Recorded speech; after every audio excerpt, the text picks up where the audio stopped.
Hey, welcome to Tech Vibe. My name is Ryan O'Connor. Coming up on this episode, we chat to Bradley Shaw, who's the tech editor of recently launched Rolling Stone magazine South Africa.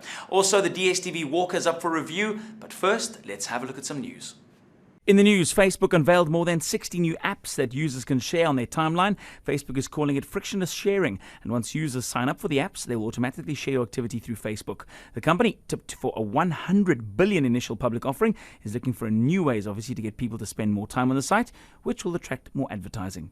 Hackers in Israel and other Middle Eastern countries are in the middle of a cyber war that has led to disruptions on the Tel Aviv Stock Exchange, several Israeli banks and an airline, and as a result, some Israeli banks have blocked or are threatening to block international access to their sites to avoid attack. To avoid further attacks, Phoebe and Israel's Discount Bank have blocked international access to their sites, and other banks were considering it too.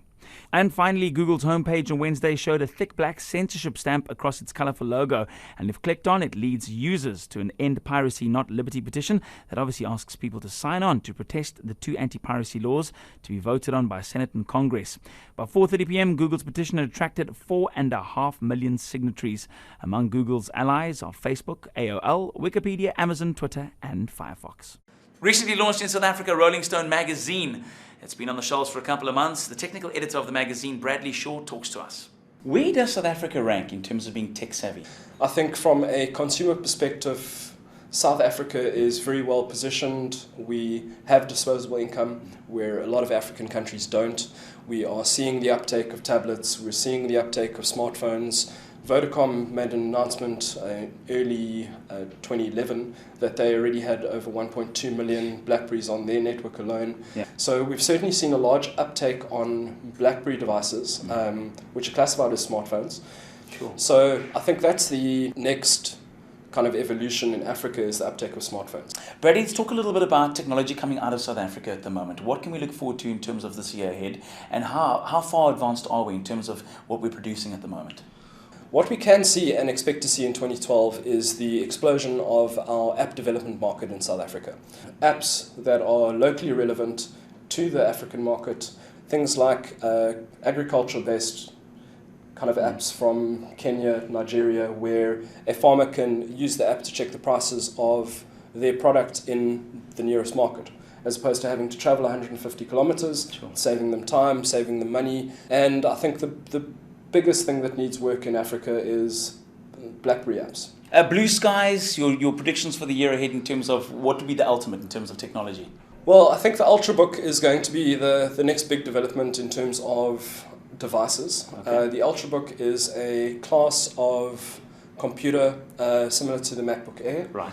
Intel have announced at CES that we can expect 75 new devices within the next 8 months, which is massive. In terms of other blue sky predictions, mobile health is going to be a big one. We are seeing a lot of kind of health monitoring through your smartphone, Sure. blood pressure, Yeah. heartbeats.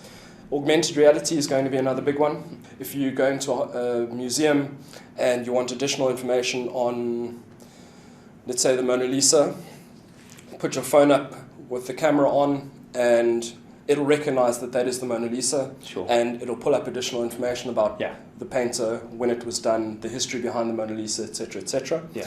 Then I think the next big one, which we were discussing before the show, is the M2M, machine-to-machine Yeah. capability for everyday devices. We can look at washing machines, ovens, fridges, and actually have those devices communicate with your smartphone. Yes. So I think those are the major tech trends that we're going to see in 2012. Excellent. For more on that, Rolling Stone Magazine's tech editor, as he suggests, go and get your latest issue to find out what's happening in the world of technology with Rolling Stone Magazine. Thanks for joining us on Tech Vibe. Thank you very much, Ryan. On to our product this week. Now, mobile DSTV has taken on a new form in the shape of this brand new DSTV WALKA. The WALKA is basically a DVB-H digital TV player, which allows you to watch television on the go. Now, this device is portable, slim, lightweight, and more importantly, has a built-in signal receiver that lets you receive the DVB-H signal and content in areas where there's obviously DVB-H coverage. You don't have to be a DSTV or DSTV mobile subscriber to purchase the Walker. Anyone can buy it. All you need to do is call a MultiChoice call center or visit a MultiChoice service center.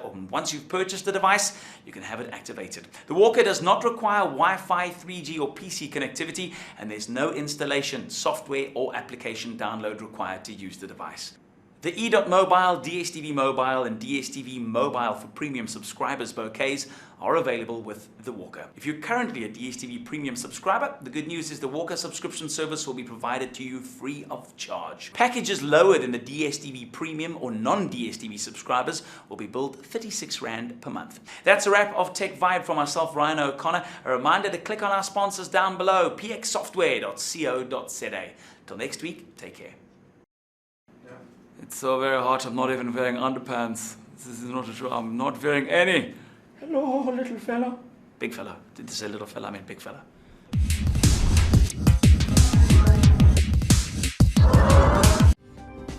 Kaspersky Hybrid Protection. The best of both worlds. Now available in Kaspersky Internet Security 2012 and Kaspersky Antivirus 2012.